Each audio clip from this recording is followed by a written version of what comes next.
한의학의 세계화라고 그러면 한의학은 중국 의학이 아니고 한국 한자, 그렇지? 그래서 우리나라만의 것, 예를 들어서 뭐 우리의 전통적인 문화가 있잖아. 춤도 있고 음악, 국악도 있고 뭐 이런 것처럼 우리나라의 그 전통적인 의학이 뭐냐? 한국 한의학이야. 한국 한의학이 뭐냐? 사상의학이야. 그러니까 이거를 세계화 시켜야 한국 한의학이 세계화가 되는 거예요. 진짜 저랑 많은 한의사들이 다 이런 생각을 하겠지만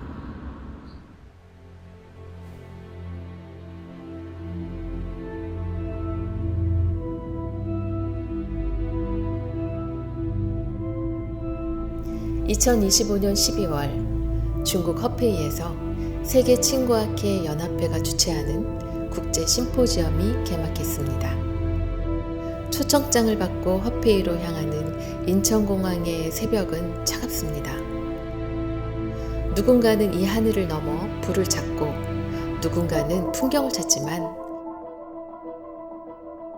우리는 사람의 본질을 찾아 떠납니다. 이재마가 꿈꾼 자신의 의학은 소수만이 활용하는 난해한 의학이 아니었습니다. 그러기에 그는 이 의학을 세상에 널리 알리라 했고 자신이 떠난 지 100년이 지나면 결국 모든 사람들이 사상의학을 하는 시대가 올 것이라 예언했습니다. 세상은 그의 이름을 알게 되었지만 그 깊은 속뜻을 아는 이는 여전히 드물어서 아직 그의 예언은 반은 맞고 반은 틀린 것이 되었습니다. 14년이라는 세월 동안 저는 스승님의 뒤를 따르며 맥동 속에 숨겨진 삶의 지도를 읽는 법을 배웠습니다.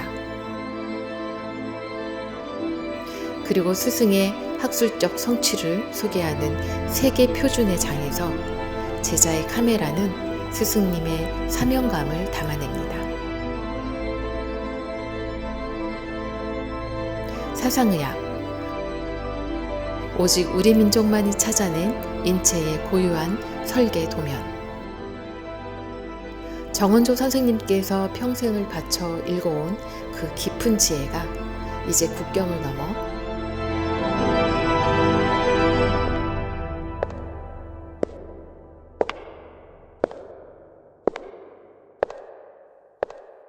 대륙으로 향합니다.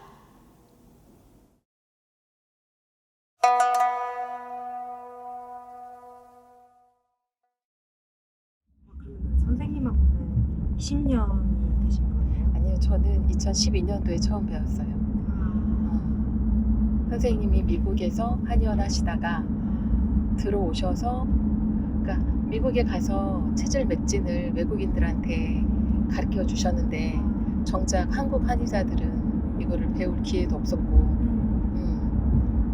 그래서 이거를 좀 이렇게 체계적으로 가르치고 좀 확산시키시려고 들어오시자마자 학회를 만드셨는데 그 공지문을 우연찮게 제가 본 거예요. 근데 인연이 좀 특이하네요. 나는 그때 울산에서 개원하고 있었어가지고 2012년 말에는 KTX 타고 왔다 갔다 했었어. 지금 15기인데 일기로 들어왔다고.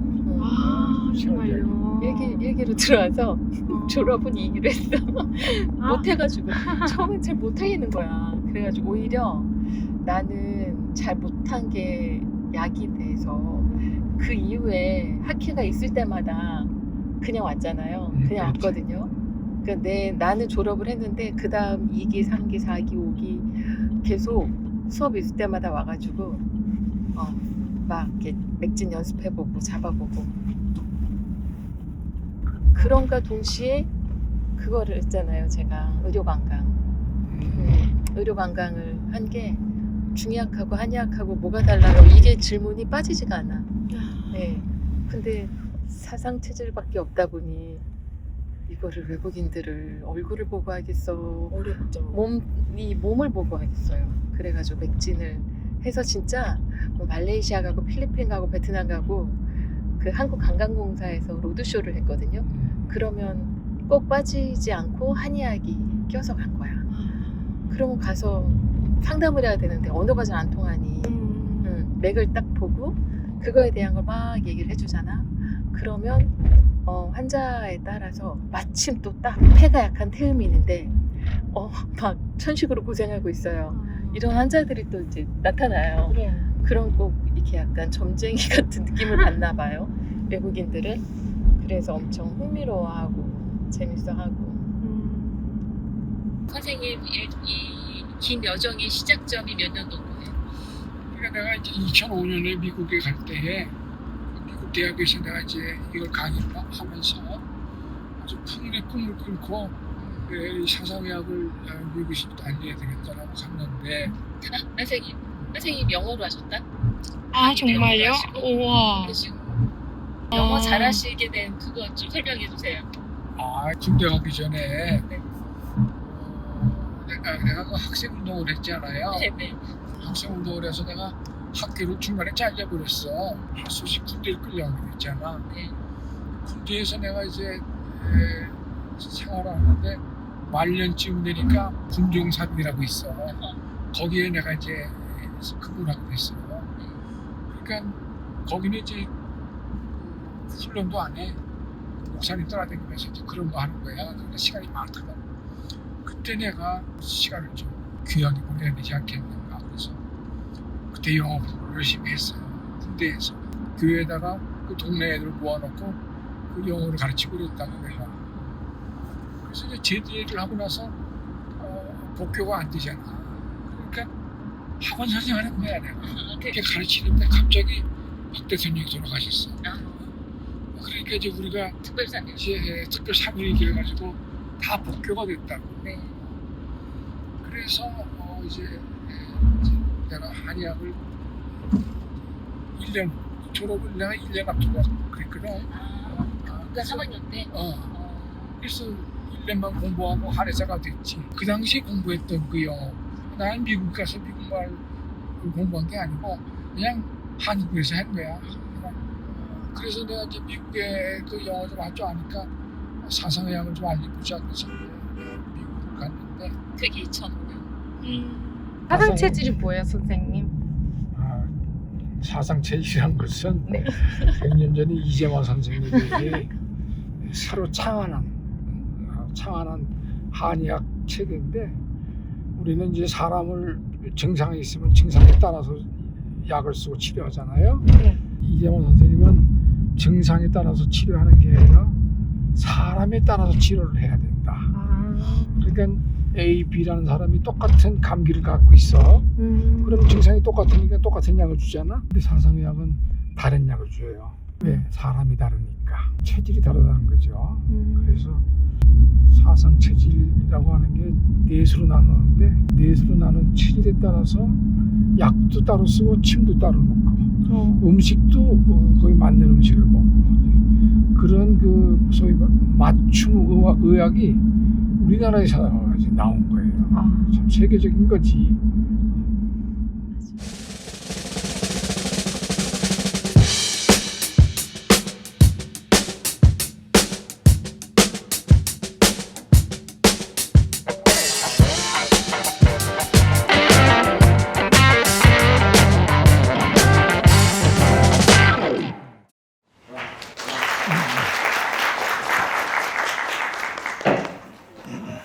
안녕하세요. 저는 한국에서 온 정원조라고 합니다. 대략 100년 전에 조선의 이재만 선생은 기존의 전통 한의학과는 다른 새로운 학설을 제기했습니다. 그는 인간이 태어날 때부터 장부의 크기가 선천적으로 다르고 이러한 차이가 성격과 기질의 차이를 만들고 나아가서는 체형, 외모, 생리, 병리 변화에도 영향을 미쳐서 이른바 체질을 형성한다고 보았습니다. 따라서 질병을 치료할 때는 비록 같은 병이라도 각자 타고난 체질에 따라서 서로 다른 약을 사용해야 한다고 주장했습니다. 그런데 이 체질 이론은 한의학 역사에서 완전히 새로운 것은 아닙니다. 이미 황진해경 영추편에는 두 가지 체질론이 등장하기 때문이죠. 영추의 음양 25인 편에서는 사람의 체질을 목형지인, 화형지인 등 5가지로 나누고 O형으로 구분했습니다. 통천편에서는 사람을 태음지인, 소음지인 등의 5태인으로 나누고 있습니다. 다음으로 우리 목형지인의 사람에 대한 내용을 살펴보겠습니다. 목형인 사람은 피부가 창백하고 머리가 작고 얼굴이 길며 어깨 등이 크고 몸이 곧이며 손발이 작습니다. 다음으로 통천편에 소민에 관한 기록을 살펴보겠습니다. 소민 사람은 탐욕이 좀 있고 남을 해치려는 마음이 있고 남이 손해를 입으면 마치 자기가 이득을 얻은 것처럼 기뻐합니다. 이것은 체질 이론이 황제내경 시대에 이미 존재했음을 입증합니다. 약 2000년이 지난 후 조선 땅에서 이재만에 의해서 본격적인 체질의학이 출현했습니다. 그런데 사상의학은 황제내경의 체질 이론을 단순히 계승해서 확장 발전시킨 것이 아닙니다. 이재만은 황제내경으로부터 체질적인 아이디어만 취했을 뿐 독자적인 철학 기반과 진단 체계를 가진 독창적인 의학 체계입니다. 이재만은 체질이 발생하는 원리를 내부 장기의 선천적인 불균형에 근거를 두었습니다. 사상의학에서는 비록 태양인 태음인이라는 같은 용어를 쓰고 있음에도 태양인은 폐가 작고 간이 큰 사람, 태음인은 간이 크고 폐가 작은 사람이라는 장부의 상대적 대소를 체형의 분류 기준으로 삼았습니다. 그의 이론은 동의수세보원이라고 하는 책을 통해서 완성됐습니다. 이 책에는 사람에 따라서 장부의 대소가 달라지는 이유, 그에 따른 각 체질의 생리, 병리 현상들, 외형과 기질의 특징, 그리고 체질 관점에 따라 분류한 치료 약제들과 처방 목록, 다양한 실제 임상 경험에 대한 내용들이 수록되어 있습니다. 사상 체질론의 핵심은 장부 대소의 원리입니다. 여기서 대소라고 하는 것은 장기의 해부학적 크기가 아니고 기능의 활발함과 약함을 의미합니다. 이재만은 장부 대신 장국이라는 용어를 사용했고 기존 중국 전통의학에 없는 사초와 사당이라는 개념을 창안해서 사용했습니다. 이재만은 자산의 독창적이고 새로운 관점을 담아내려면 기존의 의학 용어를 재구성하거나 새로운 용어를 만들어 쓸 수밖에 없었습니다. 이재만은 인체를 네 수로 나눴고 위에서 아래의 순서로 각각 폐당, 비당, 간당, 신당의 에너지가 각 구역을 관장한다고 보았습니다. 사당에는 폐당은 폐 자체는 의미하지 않고 폐에 귀속되는 인체의 기관들을 총칭하는 용어입니다. 즉 폐당은 폐를 포함해서 식도, 혀, 귀, 두뇌, 피부가 속해 있다고 설명했습니다. 마찬가지로 비당에는 위장, 유방, 눈 등 육이 속해 있고 간당에는 소장, 배꼽, 코, 허리, 근위, 신당에는 대장, 생식기, 입, 방광, 뼈가 속합니다. 그러므로 소양이는 비가 크고 신이 작은 장부 구조를 가진 사람입니다. 이 체질은 비당에 속해 있는 비위, 유방, 눈 등 육이 발달한 반면에 신당에 속해 있는 신, 대장, 생식기, 입, 방광, 뼈가 미숙한 특징을 가지고 있습니다. 따라서 이 체질은 비위의 발달로 인해서 음식을 잘 먹고 잘 소화시켜서 살이 잘 찌고 속열이 많으며 가슴이 벌어지는 상체를 갖게 됩니다. 소민은 소양과 장부 구조가 반대이기 때문에 체형, 생리, 병리 모두가 반대적 현상이 나타납니다. 아무리 건강한 영아라도 모두 장기의 불균형을 갖고 있습니다. 이 불균형 자체는 병적 현상이 아니고 단지 다양한 신체적 특성이 발현되는 원인이 되는데 이것을 우리는 체질이다 이렇게 정의합니다.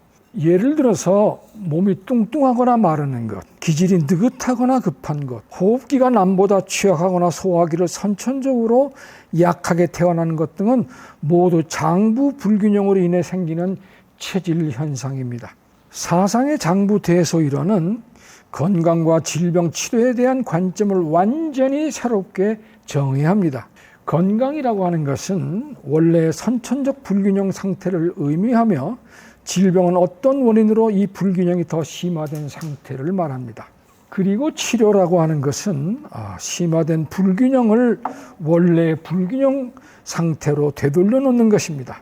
선천적으로 간이 강하고 폐가 약한 체질을 타고난 사람이 어떤 원인으로 병이 들면 원래 실한 간은 더 항진되는 쪽으로 움직이고 약한 폐는 더 약해지는 쪽으로 움직입니다. 따라서 이 사람은 감기가 들어도 간폐 불균형이 심화되고 허리가 아파도 간폐 불균형이 심화되고 심지어 다른 장기의 병이 들어도 그 최종적인 결과로 간, 폐 불균형이 심화됩니다. 그러므로 감기가 들면 감기 치료를 하고 소화가 안 되면 소화 치료를 하는 게 아니고 약한 장기 시스템을 북돋아주고 강한 장기 시스템을 억제해서 각 개인의 지닌 원리의 균형을 유지하고 보존하는 것입니다. 여기서 잠깐 1980년대 북경 중의대 왕기 교수에 의해서 제창된 소위 중의 체질학인 구체질론을 소개하겠습니다. 이분은 사람을 기어 체질, 양어 체질 등으로 나눴습니다. 오랜 시간 임상을 하면서 사람마다 유독 잘 발생하는 병기가 있음을 발견하고 이를 기준으로 유형을 분류한 겁니다. 그의 이론은 장준경의 치본 사상에 근거한 것으로 장준경은 다음과 같이 말했습니다. 사람과 증상의 변별에 있어 사람이 본이고 증상이 표고 증은 사람에 따라 다르고 치료의 승패는 사람에 달려 있으니 사람이 우선이고 증은 그 다음입니다. 만일 사람의 근본을 살피지 않고 단지 증상에 머물른다면 그것은 진단구 치료가 잘못된 것입니다. 이재마의 사상의학과 왕기의 구체질론은 같은 병이라도 사람에 따라서 치료법이 달라야 한다는 동병이치 원리를 공유한다는 점에서 공통성을 갖습니다. 그러나 사상의학에서는 체질을 선천적이고 고정불변인 것으로 보는 반면에 구체질론은 체질의 가변성을 인정한다는 점에서 다릅니다. 왕기 교수는 체질의 편향성을 조정하면 질병을 예방하고 치료할 수 있다는 원리로 각 체질마다 체질 조리방을 제시했습니다. 사상의학에도 기본방이라고 명명되는 체질의 편향성을 조정하는 14개의 기본 약물 처방들이 있습니다. 오늘 제가 소개하는 사상체질진법은 기본적으로 증상에 대응하는 치법이 아니라 편향된 장부 불균형의 복원을 목표로 하는 침법입니다. 급성병, 통증 질환, 단순한 병기의 질환은 침법만으로 치료가 가능하고 만성병, 허약병, 복잡한 병기의 질환은 약물 치료와 침 치료를 병행해 사용합니다. 마지막으로 사상의학의 치료의 신뢰를 하나 소개하고 전통 중의 치료와의 차이를 설명하겠습니다. 이 남성의 증상은 신화 편향, 신음 허선, 그리고 병기적으로는 심신불교, 음어황, 간울화와 간이불화 등이 복합된 병증입니다. 치법은 자음 강화, 청심안신, 소간해월, 교통심신이고 보편적 처방은 천황보심당, 산조인당, 교태한 가감입니다. 수적 번열에는 지모황벽을 가해서 자음 강화하고 심계 정충에는 용골모료를 가하고 소화불량에는 당귀를 거하고 진피사인을 가합니다. 일반적인 침구 치료는 다음과 같습니다. 사상의학적 치료는 다음과 같이 진행했습니다. 약물 처방에는 형방지형탕을 기본으로 해서 여기 구기자, 구판, 한륜초를 더해 보음하고 시호, 목단피, 박하모리를 더해 간우를 풀며 치자, 황련을 더해서 시마를 내리고 메가를 더했습니다. 침구 처방으로는 신정격, 경거, 부류를 보하고 태백, 태계를 사합니다. 비승격으로 소부, 대도를 사하고 음곡, 음능천을 보합니다. 가미에서 백회와 이침, 신문열을 추가했습니다. 형방지황탕을 쓴 이유는 이 환자 체질이 소양인으로 진단됐기 때문입니다. 이 처방은 장부 불균형을 바로잡기 위한 처방으로 신허를 보하고 부방으로는 감히 약물을 사용했습니다.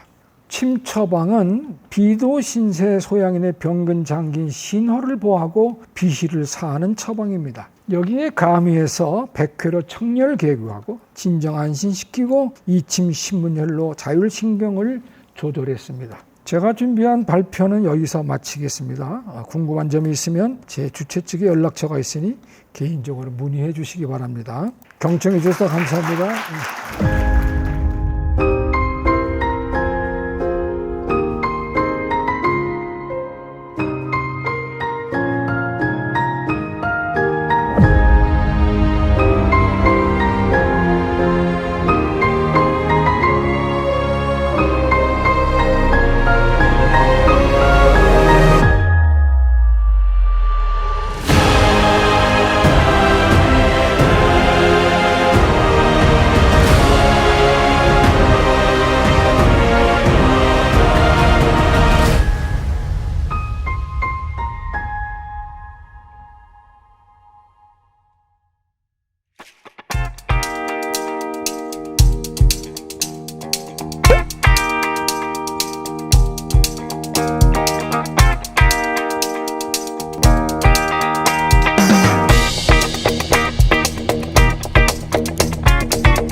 학술적인데?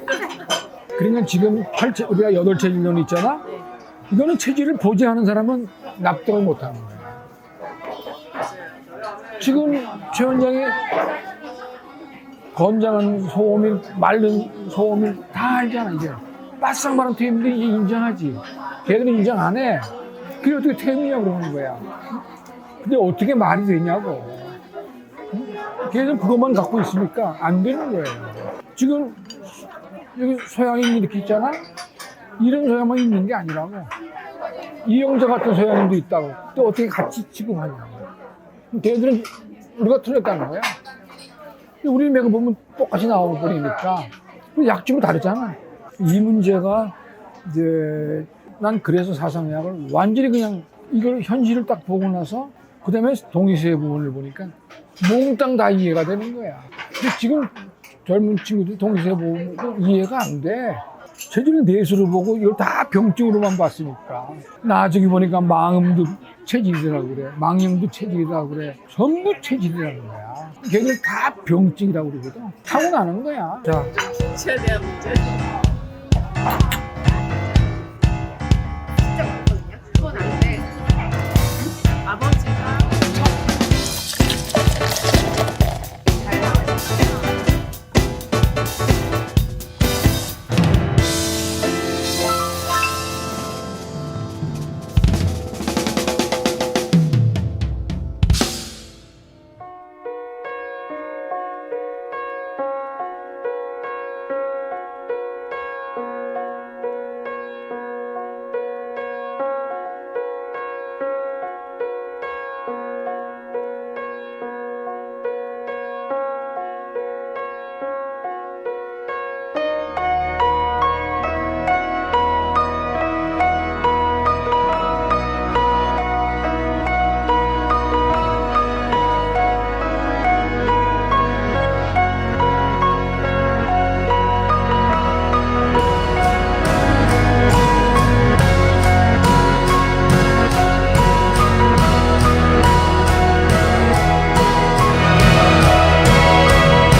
미국 애들 상대로 강의를 하는데 걔들 아주 웃기더라고. 야간반도 있고 그랬던 것 같아. 내가 야간 저녁에 가르칠 때는 햄버거를 갖고 와서 밥을 먹으면서 강의를 들어. 우리는 이게 상상도 못 하잖아. 그 시절에는. 학생들이 무슨 공부 시간에 햄버거를 먹으면서 걔들은 그렇게 하더라.